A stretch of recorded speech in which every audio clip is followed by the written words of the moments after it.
Comparte conmigo as noites de insomnio. Rí cando eu ría.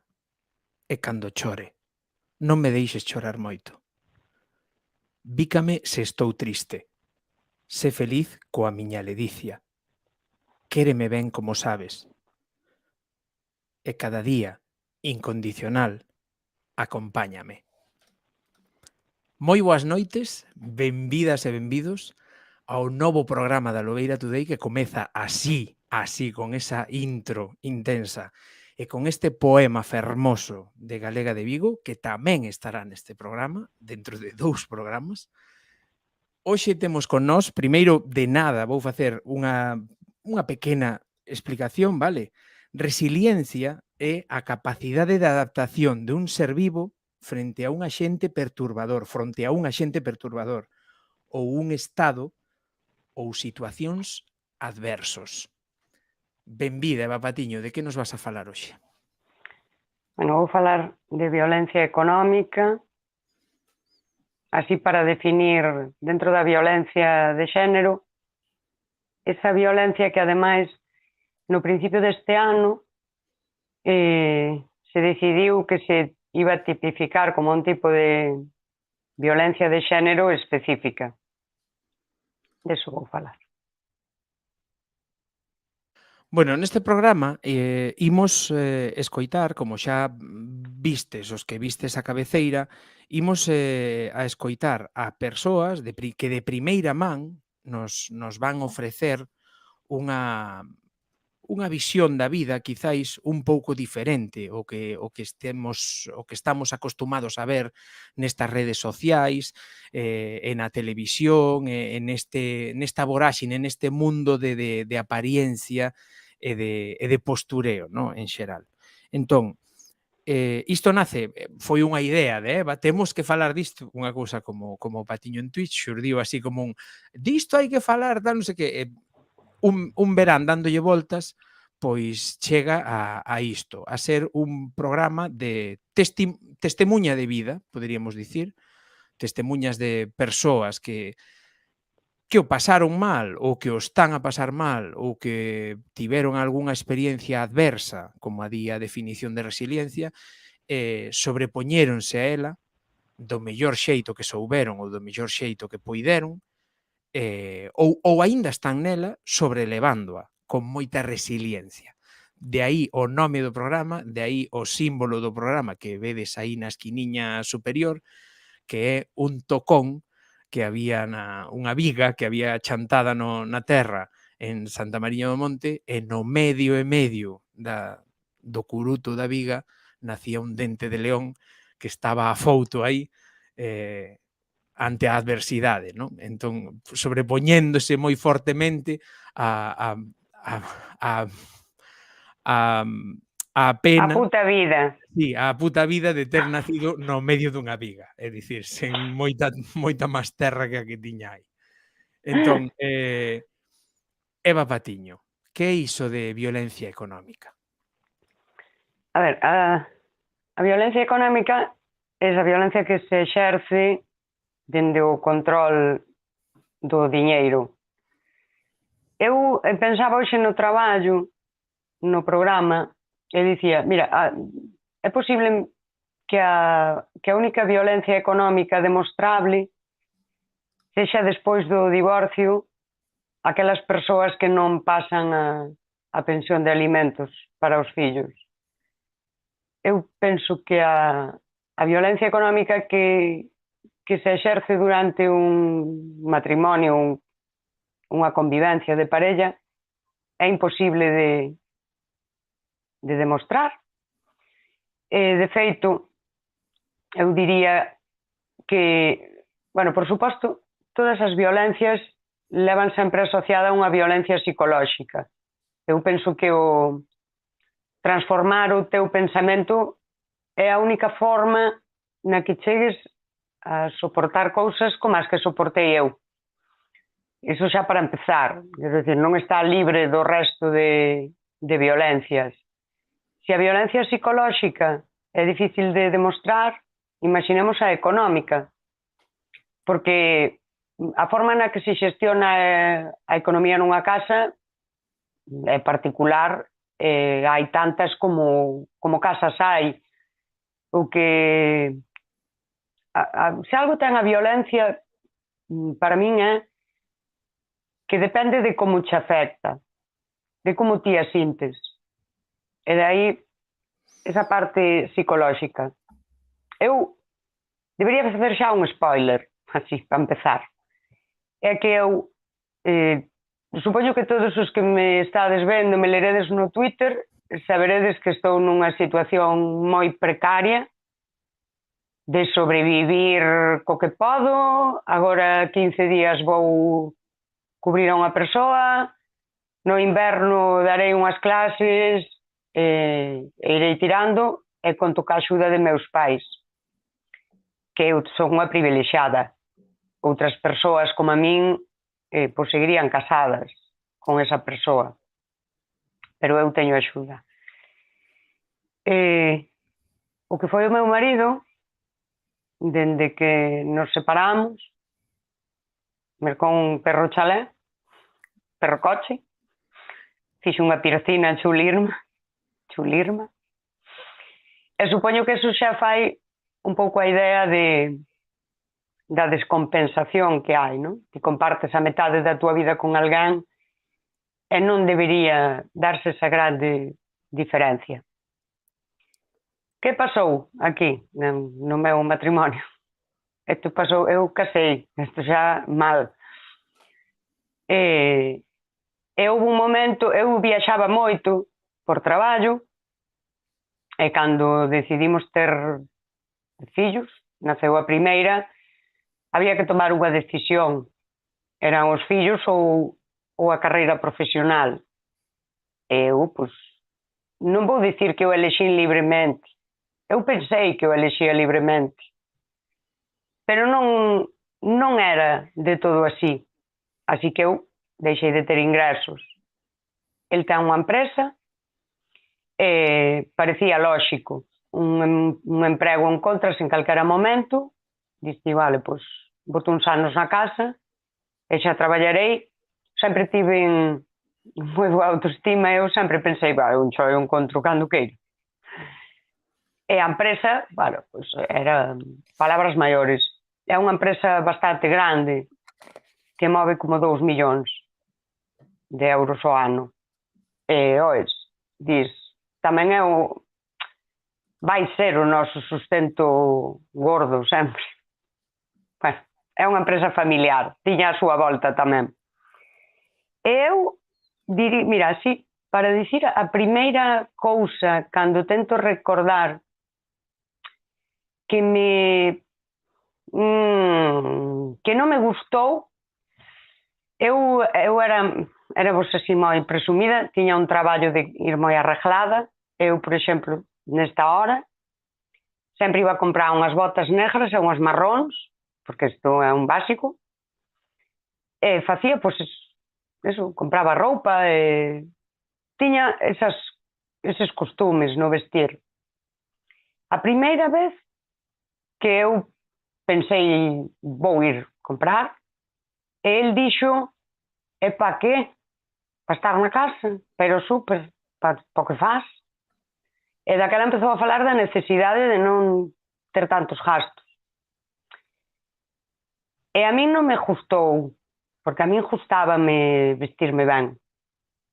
Pero pensei, é certo. Pero el dixo con todo ben, non? Digo, é certo, porque o total, para 4 recados que fago, non sei, agora non están os meus ingresos.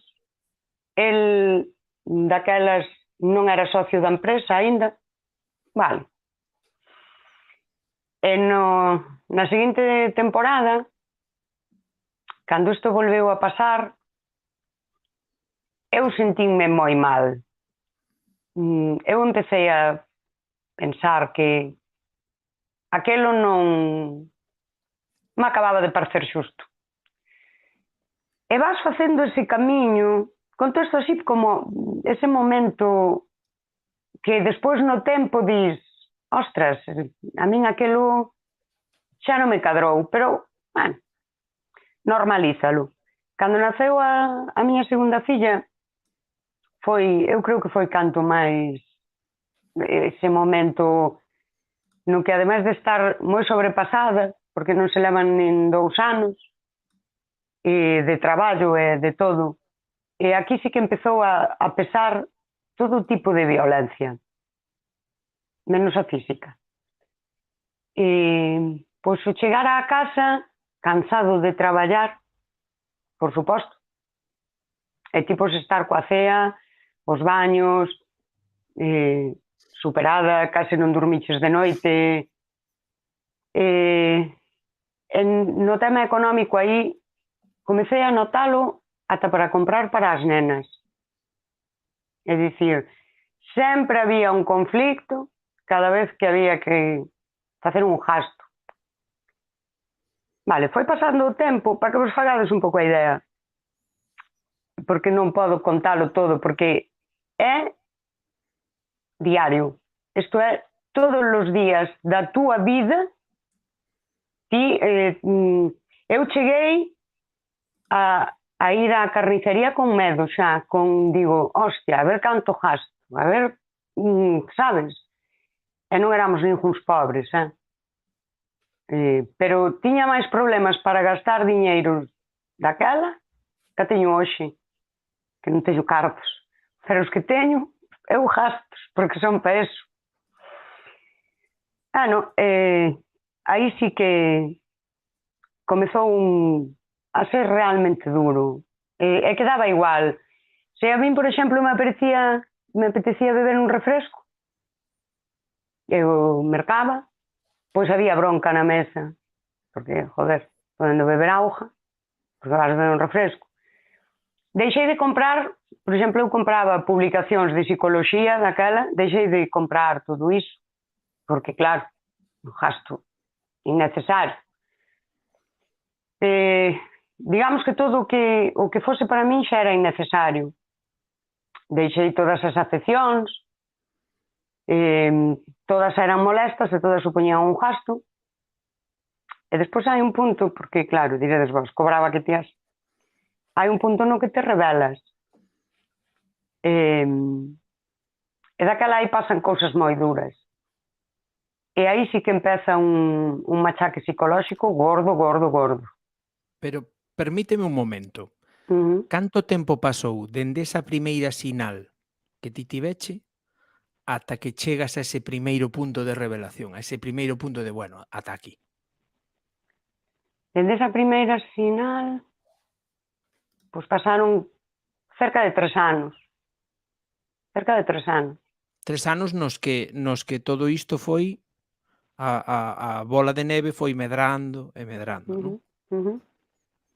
E foi nese punto, sendo a pequena bastante pequerrecha, que eu agora vou contar unha cousa moi complicada. Eu estaba aínda ben da cabeza, porque despois foiseme moito a cabeza. Eu dixen, eu non vou seguir casada con este tipo. O sea, eu non podo estar todos os días, todo é un problema. Pero o problema é porque fun a comprar peixe. Sabes, é o que hai, tío. A ti que che gusta? A ti gusta o abadexo, é o precio que ten. Sabes, dicir, todo o gasto eu, claro, se vou ao super, vou á carnicería, vou... Claro que o gasto eu. Eu fun ao CIM. E acórdome moi ben dese día. O CIM en Carballo estaba na casa do Concello aínda. E acórdome que a nena era moi pequena, porque eu levaba no carro, eu estaba jodida, moi jodida. Iba cunha cara porque chorei toda a noite. E no fin, a persoa que me atendeu, é moi duro, é o que me pasou.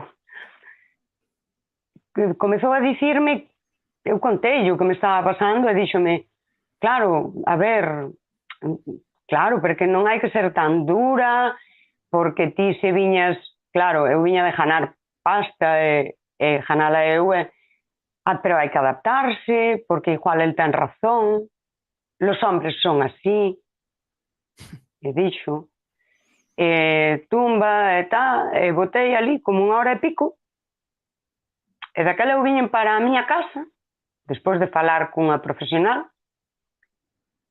e fixen anos de exercicio mental para decir, claro, Eva, tía, é que ti esa puta hostia, ti nunca estás a justo, tan, ficares todo. E aquel día, isto é moi duro tamén, aquela noite eu chorara moito, e eu nunca máis chorei, era a nena pequena, nunca máis chorei ata despois de me divorciar. Nunca máis. Pasei anos sen chorar. Que isto é duro, Porque eu vivín cousas realmente duras. Porque iso eu dicindo, vale, Eva, a ver, xa está, sabes, dixo tú esta señora experta, que saberás o que che doi, sabes ti onde che doi, sabe ela, joder. E fixen ese exercicio de asumir todo como normal. E aí logo está a sociedade, porque a veces falas e, bueno, xusto é que os homens son así, é que todo o mundo, é que é complicado. E daqui, todo este exercicio, vou pasar ao meollo da cuestión. É o momento no que nós nunca tiñamos cartos. Todos os principios de mes había que ir ao banco a ingresar para hipoteca, luz, clavado, Na nosa conta nunca había 1000 euros. Xa máis. Nunca. Non tiñamos nada. Legalmente. E no momento que ti, despois de facer o exercicio de dicir, a ver, tía, hai que vivir así e tal, empezas a pensar outra vez e dis, non, é que me dá igual, eu así non quero. E pensas en divorciarte con 2 fillas e non tes traballo e non hai cartos, non? Porque pasan os anos e o normal, eu ainda tardei en darme conta que isto era o normal. O normal é que as persoas teñan aforros. E ao mellor ti, se marchas da tua casa e che tocaban 6.000 euros, pois levas 6.000 euros. E daquela, aí ve un exercicio moito peor, é o de asumir que eu teño que vivir así. Eu non teño escapatoria, meus pais curraban aínda, e onde vas? E aí pasaban moitas cousas. Durante ese tempo pasaban moitas cousas. Cousas como esas broncas todos os días por cuestións de pasta, nos que a persoa che di busca un traballo, gana-os ti, porque ti para gastar, sí, claro, como xa traballo eu, busca un traballo. E daquela ti dis, pois vou buscar un traballo. Pois eu pasoume de non poder ir a entrevistas de traballo porque o tipo non chegou para quedar cas fillas. Sabes? Porque non, porque el non quere que traballes. Non é verdad. Mira que nos dicía aquí a corte do director, que dicía: o do control do gasto tan miúdo por este señor sona bastante psicopático.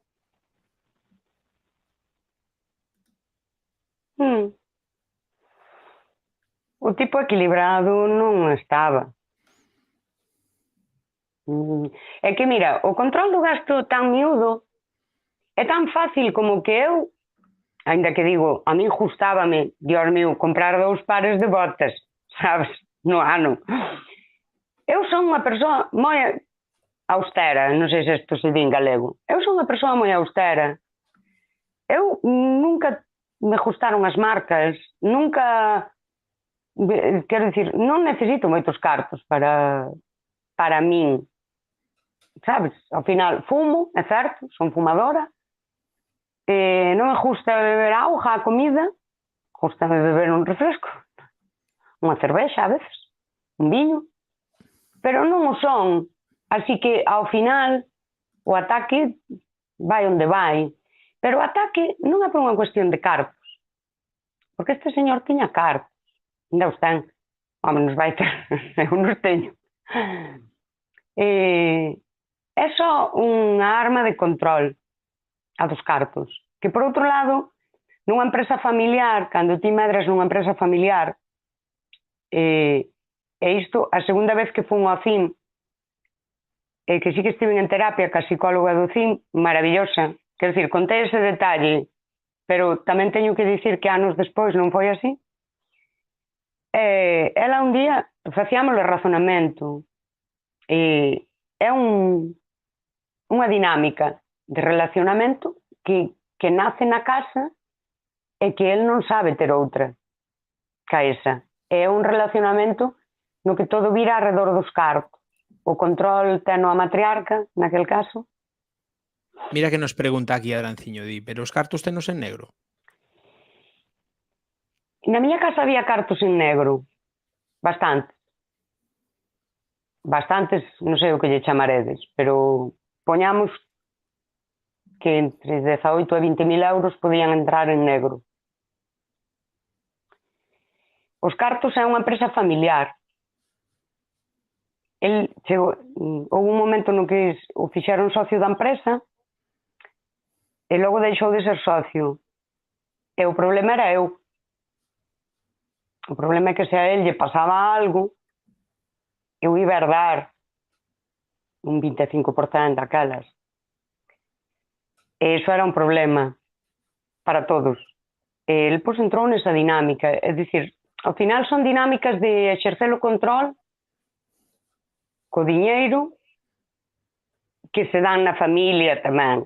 Eu estou contando o meu, pero el, digamos que me facía a min o que toda a vida lle fixeron a el. Esa dinámica de control. E deixou de ser socio. A todo isto eu investiguei, non é? Houve un momento, as empresas dun certo tal, son contas públicas, e eu deime conta que estaba moi fodida. Dixo, teño 2 fillas pequenas, se marcho, vou traballar para guarderías, o tipo non, vale, ten unha nómina, bueno, todo moi perralleiro, nas empresas familiares. Digo, hostia, eu teño que vivir así. Bueno, anos despois, mirade, vou contar un par de anécdotas máis e despois vou vos contar o que pasou cando todo reventou. Que eso é moi bonito. Agarda un momento que lemos algún comentario, porque Veña, dinos aquí, conta. Sí, Inés perdón. Dinamita, Veña. dinos que se arruinou por unha mala parella que non traballaba, aínda sigue recuperando. Dille Madia Levo que pouca dinamita usamos. Adrianciño referíase a se agora ten cartos en negro. Inés Dinamita decía, está usando agora a dinamita e dinamita é un uso lexítimo. Di, agora hai cartos en negro. As empresas sempre moven carto en negro. Eu non o podo demostrar. Despois conto vos o do xuízo. Non o podo demostrar. É de supoñer que sí. Mira, anécdotas así donde é terrible. Mira, por exemplo, esta anécdota sabe unha amiga miña que veu comigo mercar o vestido da comunión da miña maior, que ademais a comunión era moito capricho del, merda bella, da súa nai. Vale, pois se queremos facer a comunión e a queremos facer ben, eu fui probar un vestido para que vexades a mente dunha como funciona. Eu fui probar un vestido para ir á comunión e fixen unha foto para amosarlle a él. A máis dixenlle o que costaba o vestido. O vestido costaba 105 euros. Por suposto, non o puiden mercar. El non me dixo que non o mercara, pero sabes, 105 euros a hostia. E aí que as cousas estaban xa mal. Incluso as nenas, a roupa que levaron nese día, bueno, para ir á igrexa xa van con estas merdas que lles dan, deu-me un primo meu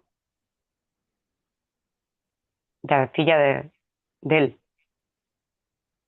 Eu fui a Oleta e comprei un libro, un vestido chulirmo, porque mira, a que campa ben non precisa moitos cartos. Por 9 euros. É moi bonito, ainda o teño, é moi bonito. E el foi un día a Coruña e gastou 500 euros en vestirse. Non sei se vedes a humillación, sabes? Isto foi así. As cousas estaban moi mal nese momento, pero a mí pareceme unha humillación terrible. Xa estamos falando aí de cando estaba xa pa estoupar todo, non? Aí xa levábamos un camiño grande, sí.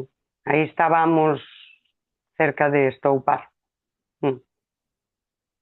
Sí, a anécdota do vestido que eu creo que é moi representativa, porque, sabes, é que unha vez na vida. Pero é por facer mal. Non é polos 100 euros. É por facer mal. É que é así. É polo placer de lastimarte. Nada máis. E de dicir, no, aquí o da pasta son eu. Isto vai así. Esa é unha anécdota bastante bonita. Penso eu. Preciosa. Sí.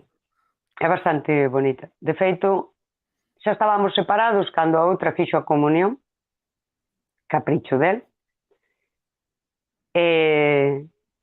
Foi un preciosismo tamén, porque a que campa, campa. Eu, por exemplo, a outra nena sí, lle merquei un vestido especial para ese día, porque xa era eu, cos cartos que eu ganaba, que justo me dou. Pero eu creo que o momento é como que sabes que isto ten. Eu no momento que estiven en terapia e puiden verbalizar de dicir, isto é maltrato, un maltrato psicolóxico brutal, porque por suposto se querías buscar chollo para onde vas ir ti, cos anos que levas sin traballar, porque ti non sabes máis que ir vender porque és unha charlatana, que é para o único que vales, todas as cousas, onde vas ti sin min, as típicas amenazas de que se as fillas, esta tamén foi moi boa, as fillas como as vas levar ti, como as manter ti as fillas, soas, iso é todo leria barata, non quería as fillas, quería as que lles quere ben, vale? Eu de feito hoxe falei con elas e dixenlles que eu iba a contar estas cousas, pero que non é por falar mal de seu pai, é por contar a miña historia. Seu pai, pois, seu pai é o que teña con elas, non ten nada que ver co que ten comigo, as cousas como son. Aparte que nos levamos ben. Isto tamén hai que decir. Porque eu son moi boa persoa. E perdonei. A verdade. Nunca me pediu perdón tampouco, pero bueno. E houve un momento no que eu xa son consciente de que o maltrato é brutal, ou seja, de que é terrible todo, cousas como, mirade, o meu sofá, os meus estantes. O sofá estaba feito merda, pois non había maneira, chico. Pois bueno, facíame el vai no mirar, eu iba ao mirar, vin joder, ben se ve que non ganas ti os cartos, porque me cago en Dios, non sei o que, pega o baixón, pasa o tempo. Pois había que mirar os sofás. Vai nos mirar. Mirade que nivel de puteo. Eu facendo isto. Volves outra vez, pois vin mil non sei que. Así, como a cando íbamos de vacacións. Quería ir de vacacións, o tipo. Eu xa non quería ir viaxar, porque, joder, tarda a marcarse. Hostia, dígolo en serio, cos fillos. A hostia, ir de vacacións, tens que organizar moitas cousas. Mira unha viaxe, vale? Miro 2 ou 3 opcións. Ben, se ve que non ganas ti os cartos, porque, joder, mira a señorita, quere ir a Tenerife, non sei, a Menorca, eu non sei, se queres imos aí entre cruces, pero era como semanas de machaque de mira a viaxe, E eu, cas putas viaxes miradas, e o tipo, pum, a bronca. Pasaban uns días, veña, jo, mira que, ti organizas moi ben as viaxes. Isto é certo, que o tipo ben non sabía. Cousas así, un run run, un run run, ese tipo de cousas, o cambiar de coche. El vendía coches. Pois cando saia tal modelo, témolo que ver. Tal, e traía os folletos, eu non sei que, pero como o queres? Pois, non sei, a min gustame o gris, o azul, o que tal. E despois unha puta bronca, por querer un coche, pero, por favor, tiñetes co puto folleto, tío. Así, quer dizer, era moi, no, digo en serio, é moi duro vivir así, todos os días da túa vida, todos, todos, todos, unido a non llevar a comida, hoxe está sosa, mañá está salada, outra vez tal cousa, todo faz mal. De feito, eu cociñaba moi ben e perdín as mañas todas. Todo así. Hai algo que ler, porque agora vou contar o momento. Mira, dinos aquí, o Medareia, dinos, moito aguantaches, Eva. Mm. O de Teis di que, cando dixeche que eras boa, di, es boa e fasnos mellores, Eva. Aquí saúdanos un compañeiro meu, Popeye el Marino, dende La Peñica, que é como lle chaman a Cartagena. Quirtas, que nos di que el co dos viaxes pois ten unha historia tamén algo graciosa, entre comiñas. A Inés Dinamita, que vende agasallarlle María Levo, que xa leva 19 suscripcións agasalladas. Cuidado, María Levo, para aí un pouco, que leva 19 agasalladas e unha delas deulla hoxe esta noite a Inés Dinamita e outra deulla a Xena Xélida. Vale, Quirtas tamén se suscribeu e Adranciño tamén se suscribeu. Xa son 3 meses Adranciño suscrito a canle. Flor de Toxo, que nos di que demasiado aguantaches, ten que deixarte destrozada mentalmente. Sí, podemos falar diso. Niso andamos. Como me soan todas esas cousas, dinos Bretema, que tamén tiven un ex que era do pau do teu, dinos Quirtas. Aquí o María Levo, aí a tope. Moitas grazas, o máximo agasallador da canle. E aquí que di Adranciño, como se nota que María Levo ten cartos. Mira, por aí a Xena Xélida tamén o dicía, que isto que estou contando eu, por desgracia, é bastante habitual, vale? Esa violencia económica, ese poder exercido dentro económico, é bastante habitual. É bastante habitual mentras estás casada, e despois tamén o é. E vai sempre cun run run, cun machaque. Ten que deixarche a mente mentalmente destrozada. A ver, eu teño moitas secuelas psicolóxicas que son froito do maltrato. Eu, por exemplo, a memoria, eu era unha tipa supercompetente. Eu traballaba visitando empresas e clientes, eu podía traballar sen axenda. Eu podía saber o meu planning da semana, eu era unha tipa supercompetente e eficiente, e eu xa non son esa persoa.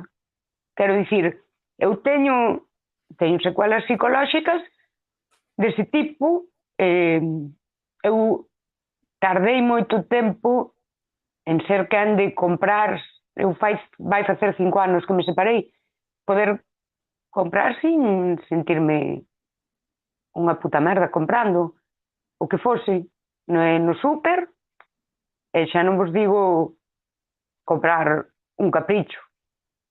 Quero dicir, comprar un capricho non sei se o podo facer aínda. Comprar algo polo placer de darme a min, non o teño moi claro que sexa capaz de facelo sen sentirme fatal. De feito, son unha persoa moi austera, e xa non era moi aló, e volvínme tirando a miserable, xa, sabes? Non sei, sí, teño secuelas psicolóxicas, o da memoria é terrible, é falta de organización en xeral na vida, que tamén me valiu, despois do divorcio, o ter bastantes problemas para, non sei, para volver a traballar en cousas, porque ainda me pasa agora que me olvido de papeleras sin vaciar, que me aturrullo, eu non era así, é dicir, eu non era esa persoa. Queres ler algo, Xefi? Que vou contar unha cousa que me compra Almodóvar. Dinos aquí o meu compañeiro que polo que colleu, que non foi pouco para ser el murciano e estar escoitándonos falar en galego, que non merece a pena que hables desa persoa, pero que, bueno, que xente como ti fale e axude a máis mulleres. A vida, e diche que a vida porá todo no seu sitio. Eu son moi fan desta frase tamén, de o tempo pon todo no seu sitio. Flor de Toxo dinos que é moi duro escoitarte, sen pretensión de compararse, sufreu maltrato psicolóxico por parte dun amigo, non todo é en parella, e hai secuelas que nin con terapia e nin cos anos. E Non, é que di hai cousas Brétema que non teñen solución xa. que por favor que non chores, que el non cho merece, que teñas moita forza. Brétema é No, de feito, librería Brétema, sí, chorar, xa o digo, pasei anos sen chorar, costoume moitísimo chorar. O meu amigo Román axudoume a chorar cando xa levaba bastantes meses divorciada. Embora me axudou, porque houve secar aquel día. Pero é certo que non hai terapia, quero dicir, hai secuelas psicolóxicas que nunca se van curar, é dicir, emocionalmente ti vaste curar. Eu non lle gardo rancor a esta persoa, eu quero lle ben, quero dicir, quero que as cousas lle vayan ben, eu comprendo a esta persoa, comprendo a súa complexidade tamén psicolóxica, non é unha boa persoa, pero xa está, agora choro porque, bueno, era na máis para darlle emoción ao programa, non fagades caso. Espera, eu ríame aquí disto que me di, Fran, ni te pases ni un poquito con ser de Murcia, porque realmente non é de Murcia, é de Cartagena. Teñen aí un pouquiño de guerra aí entre os de Murcia e os de Cartagena. Entón, el Sere de Cartagena, de la Peñica. Bueno, Sere de la Unión, pero vamos puntualizar aí a tope, xa para que non haxa tal. Diche aquí Antonio que cree que coa xente boa que debes de ter ao teu arredor, seguro que aínda que tardes, seguro que se reducirán esas secuelas. Inés dinos que todas merecemos o mellor, que xa son horas. Hoxe coa psicóloga veulle unha cousa á cabeza, bótome de menos a reencontrarse. Sí, pois estate contigo, que vas a estar ben. Mira. Bueno, imos xa entón coa de Almodóvar ou que? Veña, vou contar a de Almodóvar. Atención porque esta historia... Despois deixo as moralexas para o final. Esta historia podella mercar Almodóvar. Cando remate esta historia, podedes lanzarlle no chat preguntas aquí á nosa Eva, ou dúbidas que vos xurdan ou cousas así. Entón, ideas deixando no chat, pero non as vou amosar mentras fala para que non pare, para que conte a historia dunha tirada. De acordo? A historia é moi boa. O tipo parece a oportunidade de comprar unha casa. A casa na que vive. É unha perra casa. É unha edificación que ten 7 apartamentos na beira do mar. E daquela conta moi digo, pero nós non temos cartos. Isto como pode ser? Daquela el fálame de que os cartos sí, pero están seu pai, pero eu teño que firmar unha separación de bens. Eu digo, eu non podo firmar unha separación de bens. A ver, eu aquí xa viña moi de volta, non? E as cousas estaban moi mal, De feito, daquelas tuvemos follóns moi grandes, un día os veciños chamaron a Guardia Civil. Que non a podo firmar, porque eu non teño ingreso, ou seja, eu non podo permitirme, digo, isto a min dismo cando estou currando, non sei, fillo, é que ao mellor para ter fillos o negocio era outro, terías que poñerte un empleado, bueno. Temos un rifirrafe moi grande co da separación de bens, porque el quere mo vender como a un favor, que parvo. E daquela dime que claro, que el agora, que firma operacións de risco na empresa, imagínate que pasa algo, eu quedo sin casa, sin esta. E dixo eu, hostia, pero daquela, que é máis fácil, pois non, meu nome, non? Firmamos a separación de bens, pero pois non meu nome, porque claro, se a mitad é túa e a mitad é miña, eu con media casa non arreglamos. Bueno, e temos todos estes rifirrafes, vale? Eu, nun momento dado, acepto firmar a separación de bens porque era insufrible vivir aquí. E cheguei a ter medo, porque a xente moi apegada aos cartos, polos cartos pode facer moitas cousas. E daquela aceptei firmar a separación de bens, mandan a escritura, copia da escritura, un día á noite, para ir ás 10 da mañá ao notario. Pero eu xa mirara un pouco, tiña claro que me iba a divorciar. E daquela soplábame toda un pouco. E que fixen ao mañá? Dixo, agora vou ir ao notario, e agora o día xa estou. E daquela aquel día, le puxen unhas mallas, a máis un forro polar así todo abolado, que tiña de andar pola casa limpando, e xa non me peinei. Non me peinei, fun toda feita mierda po notario.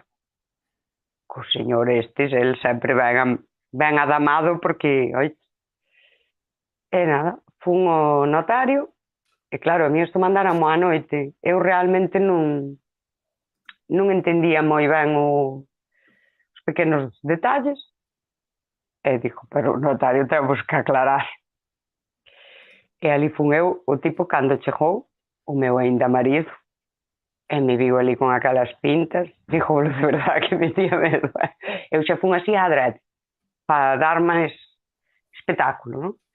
E daquela eu ia preguntando ao notario, no, pero daquela, porque o tipo mentíame, o meu marido, pero daquela, eu así, se fago tal, eu non sei que, o tipo ali, claro, íbame aclarando, e di el, es que yo quería que era para firmar. Home, eu para firmar sí, pero teño que saber enredo, preguntei todo, que por outro lado é o seu traballo. O seu traballo tamén é informarme. Eu xa ali toda, ai, Dios mío, que vou facer ca miña vida? Bueno, unha actuación espectacular. Imaginadvos como foi a actuación, porque eu puxime toda, claro, é que el díxome así, pero daquela isto non é así, que eu xa sabía. Como sería a actuación? Que non me deixou firmar o notario. Dixo, señora, yo en ese estado non la puedo dejar firmar. Ai, no, que eu teño que firmar, que eu agora vou para a casa con este home, non vexas ti que follón. Foi buenísima. O outro caía a cara de vergonza, o notario hasta o collón, a secretaria, Dios mío de mi vida, eu, dixo, mira, agora, tía, estás jodida, polo menos dá que dicir. Foi moi divertido eso. Foi, comentan algo por aí, xefe? Comentan, tal. A Mira, ver. comenta aquí o Home de Areia que se tivese cartos como Madia Levo, había de mercar un feixe de abrazos para todos. Como se compran abrazos no Twitch? Pois non sei como se mercan apertas, a verdade. Dinos o Antonio que eva un abrazo xigante e outro para min. Dis que a miña camisola mola. As miñas camisolas molan sempre. Madia Levo manda un dos emoticonos, das emoticonas que hai, unha das emoticonas personalizadas que hai para suscriptores aquí na canle, pois usa aí coa miña cara así.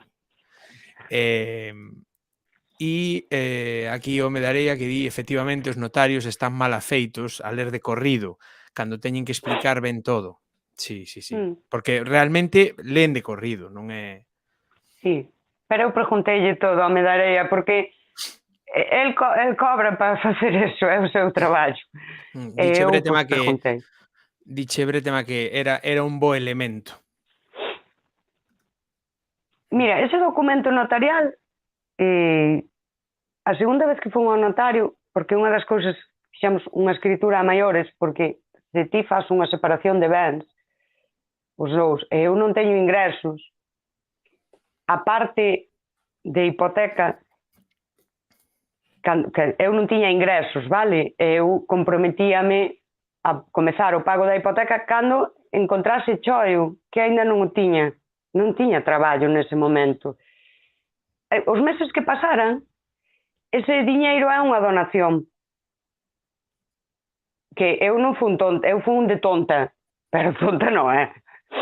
E fixemos a outra escritura, que por outro lado foi máis cara que unha separación de bens, onde sabes, eu quedaba exenta dese pago a facenda pola donación que me fai o paisano este que era meu marido. Que non se quería divorciar, por certo. De feito, se lle sirva a alguén, cando ti presentas unha demanda de divorcio, que non necesitas que o outro te de acordo, ti preséntala hoxe, data doxe, e mañá compras algo, ese é un ben privativo, porque ti para divorciarte non necesitas que o outro este de acordo. E el puido facer iso, en vez de todo 2 semanas de follón e ir pasar vergonza ao notario. Pero eso foi divertido. A min eso gustoume moito. Isto, o notario de noite nun club travestido, isto ben organizado, tal e como eu me puxen ali toda dramática, bueno, non chorei porque ainda non choraba daquela, pero puxo, ai, Dios mío, que vai ser de min? Bueno, así. É moi importante na vida non ter vergonza. Isto vai para todos. Hai que, unha cousa importante cando saímos cada día ao mundo, é que hai que estar dispostos a veces a facer o ridículo. É importante. En serio, porque a xente ten que... hai que darlle espectáculo ás cousas. Da segunda vez que fun, eu xa iba toda maqueada, non? E fixeron a mesma xogada.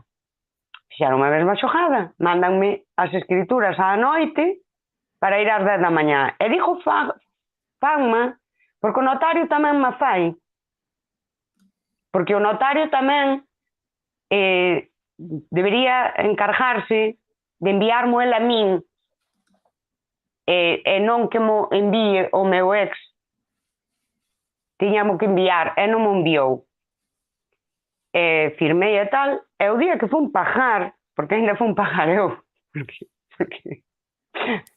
porque de verdad que, bueno, ahora ríome, pero é que é moi triste, é moi triste, estás podida, ainda vas pagar. Eu iba toda maqueada o día de pagar, enseñei o correo electrónico á tipa, e dixenlle, mira, eu recibín a escritura este día ás 10 da noite, e firmei ás 10 da mañán.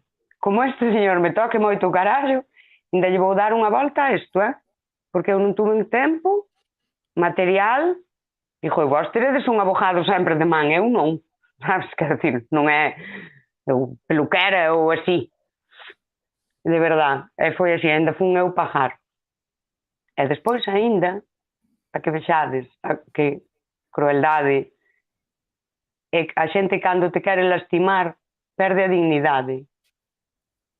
Eu pedinlle que, dixe, a ver, vai indo, non? Os de casa xa tes para onde ir, xa mercara a casa, xa sacara a pasta esa da que falaba eu antes da casa, pedinlle que marchara. E o día que el marchou, levou os cartos do sueldo do mes, e eu quedei aquí con 10 euros e unhas monedas.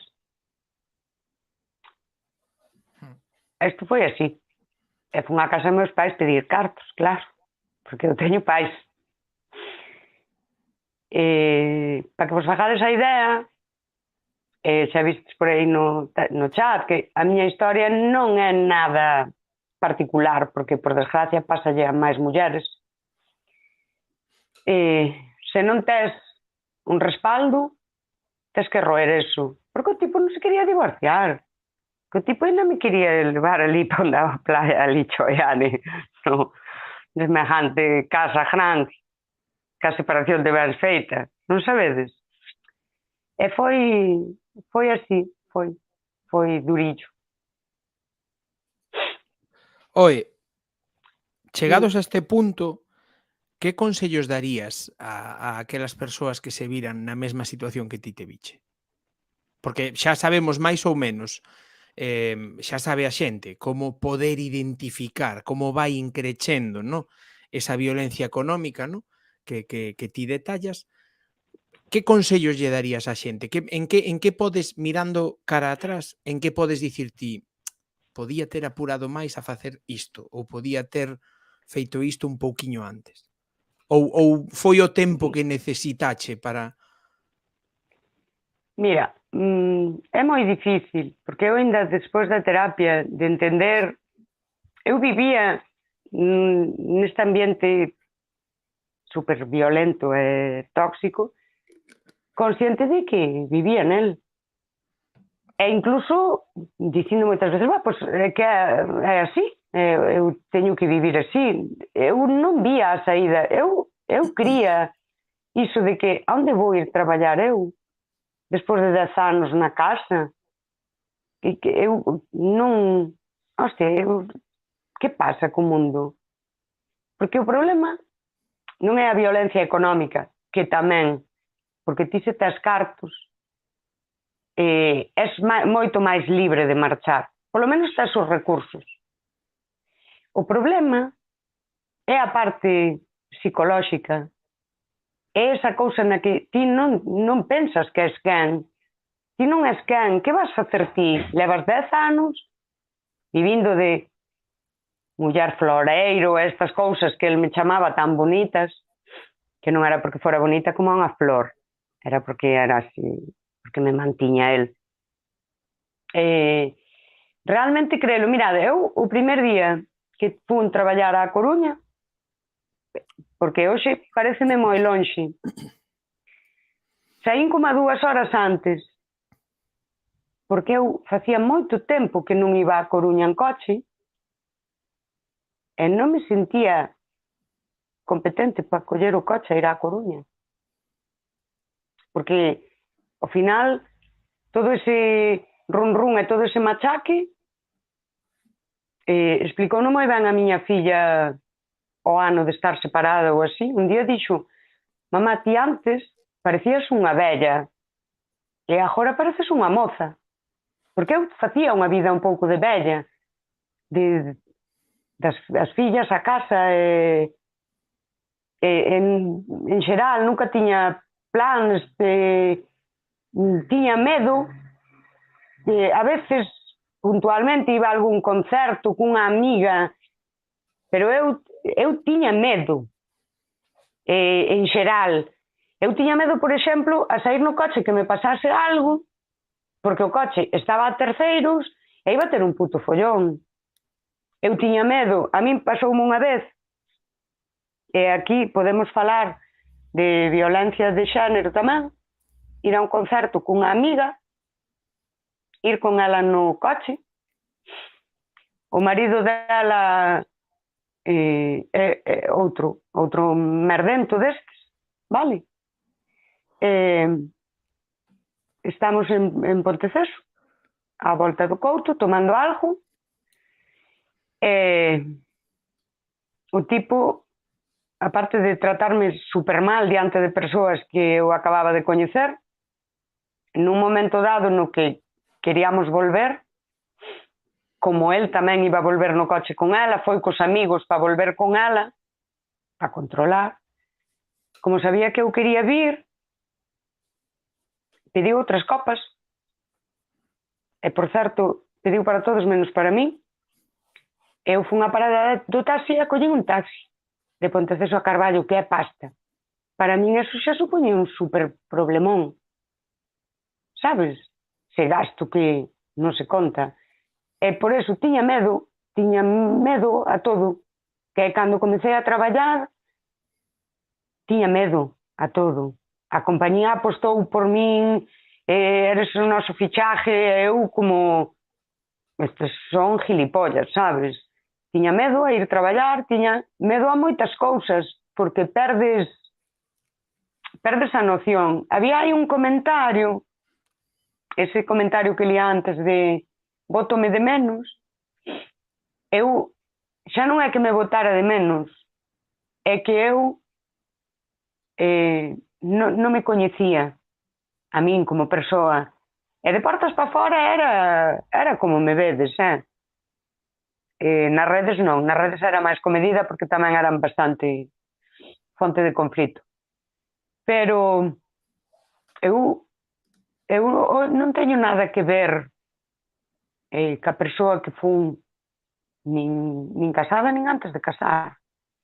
Eu é como se eu son unha persoa nova porque hai moitas cousas boas en min que había cando era moza que non as podes recuperar porque non, esa eficiencia, esa eficacia, ese ser capaz mentalmente non o vas recuperar.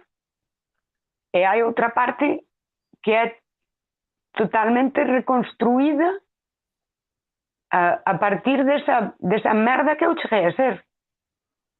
Totalmente reconstruída, é dicir, eu vou ser así. Por que vas ser así? En base a que?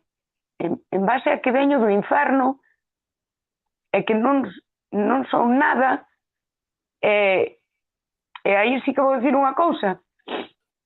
Para a xente que pasa por estas cousas, non? Por estas violencias psicolóxicas tan duras.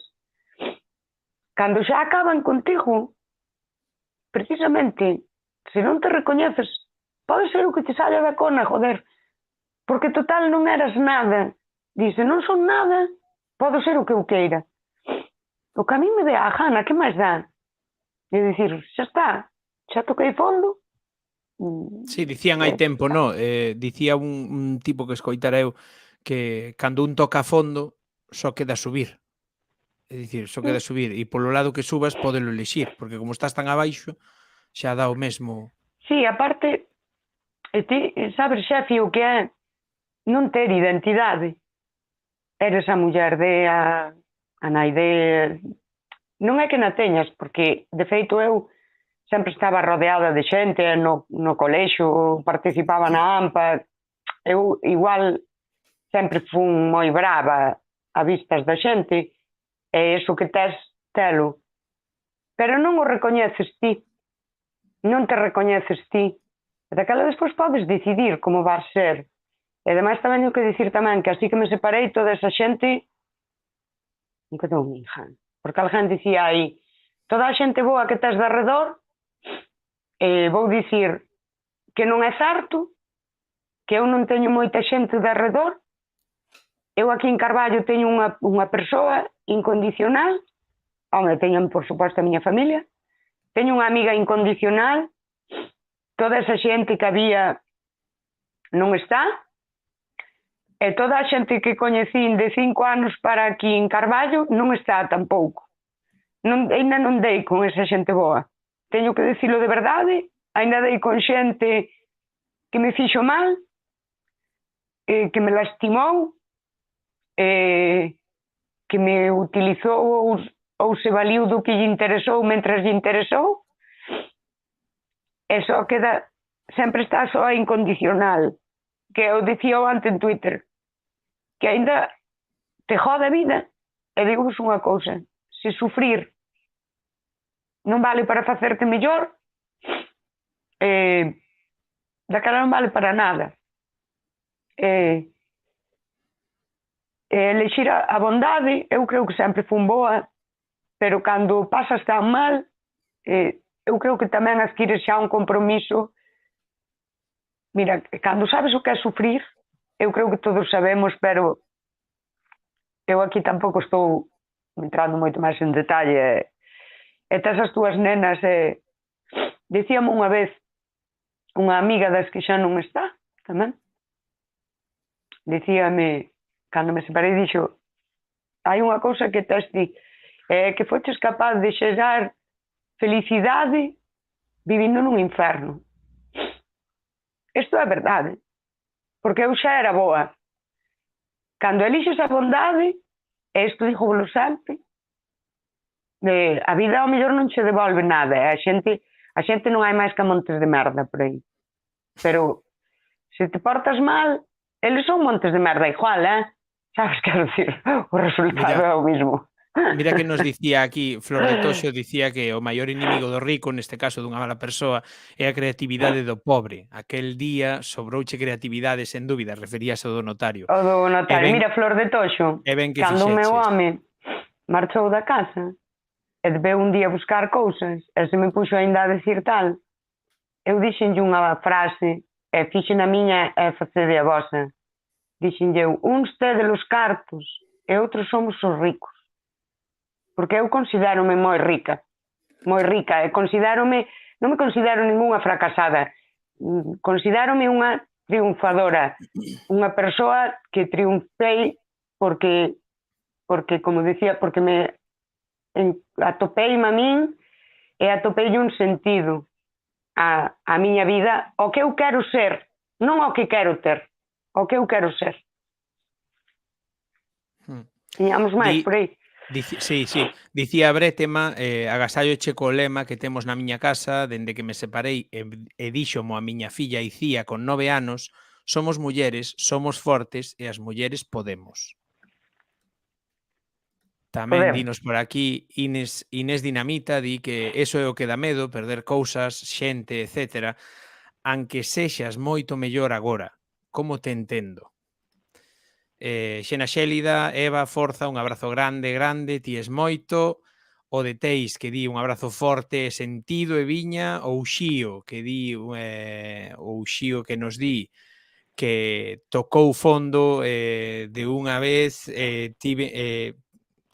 tiven teño de me reconstruir por unha historia psiquiátrica de 35 anos, se iso non é violencia, veña Deus ver.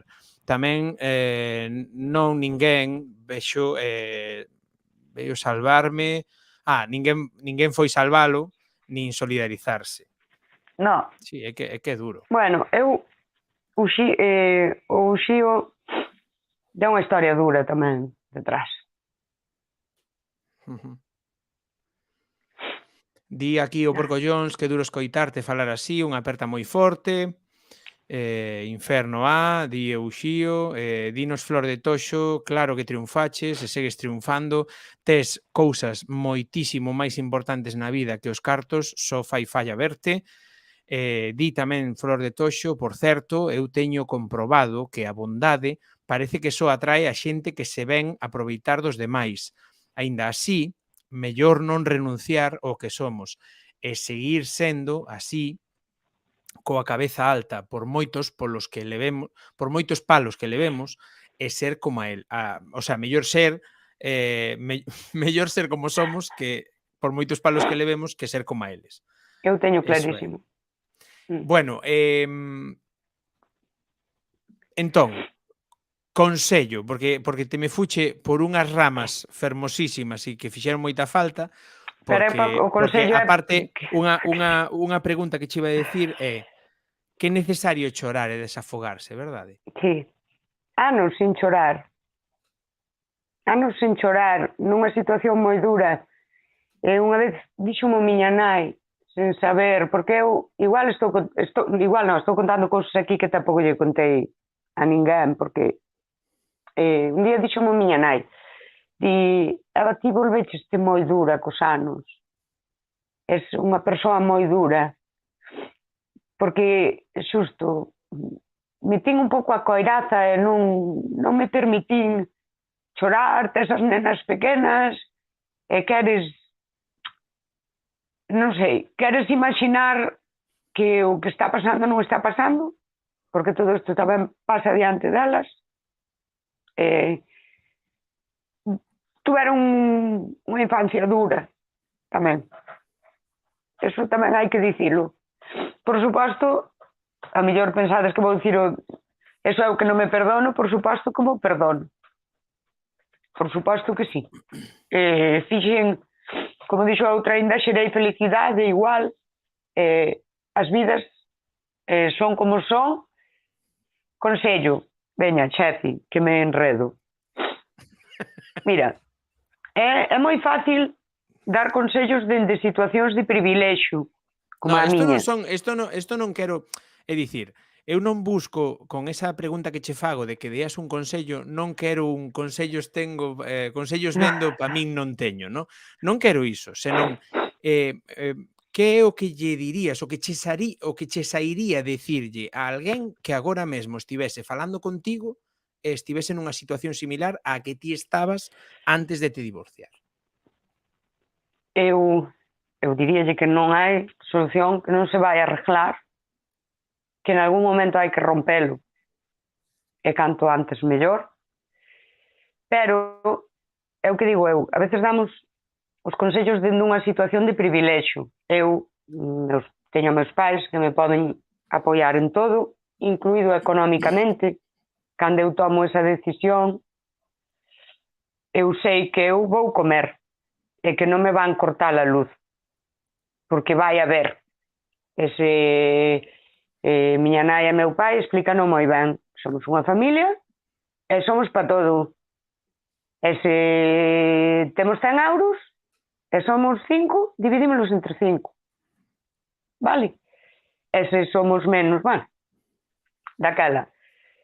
É moi complicado que busquen axuda, porque, mira, sin axuda non se arranca. Primeiro hai que identificar e aceptar que estás pasando eso. É un exercicio moi duro, dicir, ser honesta contigo e dicir, mira, pois levas todos estes anos aguantando o inaguantable, ou xa sabes. A veces non é posible sair de situacións así se non tes un apoio económico. É que o que vou dicir non é bonito, porque a vida é moi fodida. E demostrar isto nun xulgado pode ser moi complicado, porque eu fun a xuicio no divorcio. E o día que fomos ali e tivemos que presentar os nosos ingresos, os meus eran un pelín, aínda ben, superiores aos del. E non están xulgando un delito fiscal. Vale? Están xulgando o que hai nun matrimonio. Daquela fácil non é. Non é fácil. Ganaba máis eu que el. Eu ali, pero me cago en Dios, estábamos facendo ao revés. Ibas ti traballar, eu estaba na casa, e a que sabía ganar os cartos era eu. Estábamos mal, íbamos ao revés. Porque o humor hai que telo sempre. Esa é importante. O humor non se pode perder, é o último que hai que perder. Dicíalle o de Teis a Flor de Toxo, é bastante certo, mais acho que o consello que soemos escoitar sendo un pouco máis mau, iríache mellor, é unha mentira. E non quero concederlle ningún chisco de verdade a ese dito de si foras un pouco máis malo, había che ir mellor, non? Eso non funciona. Diche Laura Rego diche que a min tamén me pareces rica, felicítote e para adiante, campeona, apertas. E Flor de Toxo dille que totalmente de acordo, supoño que ao de Teis. O de mal, claro, é que non... O resultado é o mesmo. E de feito, mira, eu cando a primeira abogada a que fun, que logo non a quixen, e cando lle conto un pouco a situación, dime ela, ainda foches ben confiada? E eu xa, digo, bueno, eu porque xa iba ben psicolóxicamente, digo, claro, porque eu se non confiara nel non me casaba con el. De feito, se me quero divorciar é porque xa me demostrou que non podo confiar. Sabes, é que ainda parece que é culpa túa. É que eu non estou con unha persona que non confío.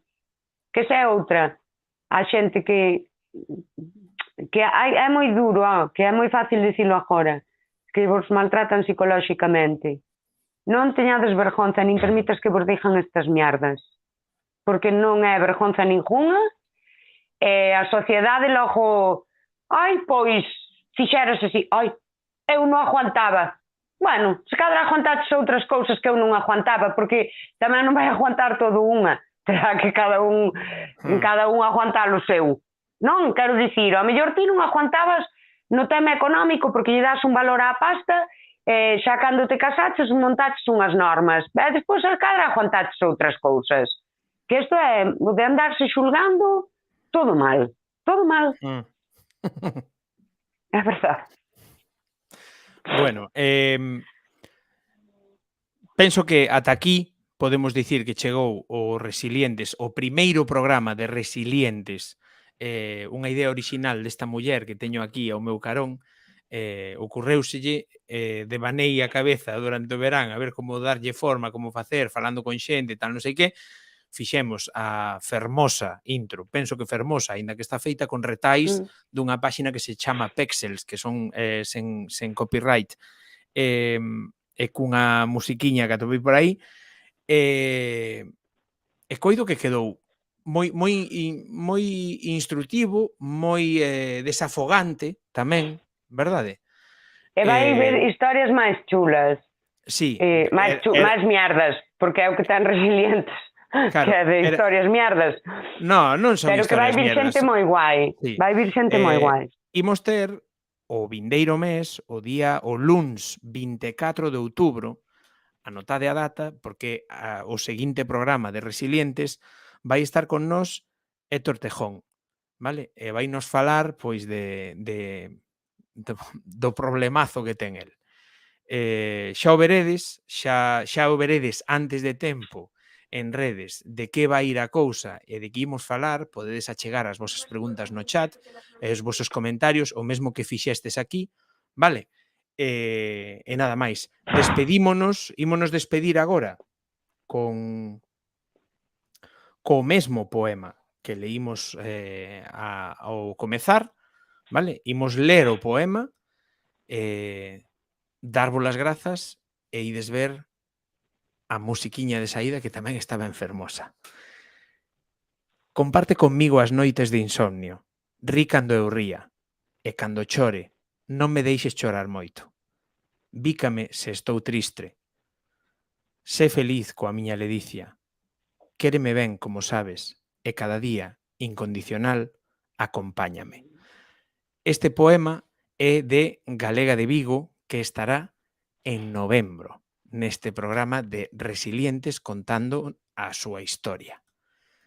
Ata aquí chegou o noso tempo, ata aquí damos vos as grazas por escoitarnos, ata aquí lle dou unhas inmensas grazas a Eva Patiño por contar todas estas cousas no seu programa, na súa idea, como digo sempre, sendo que penso que só está Ibai Llanos transmitindo.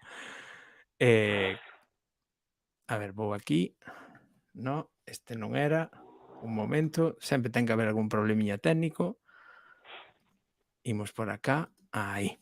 Ben. Digo, como non hai ninguén de Twitch en galego para facerlle unha raíz, ninguén que eu teña pilotado, e penso que os teño pilotados a case todos, como digo sempre, vémonos noutra e apertas.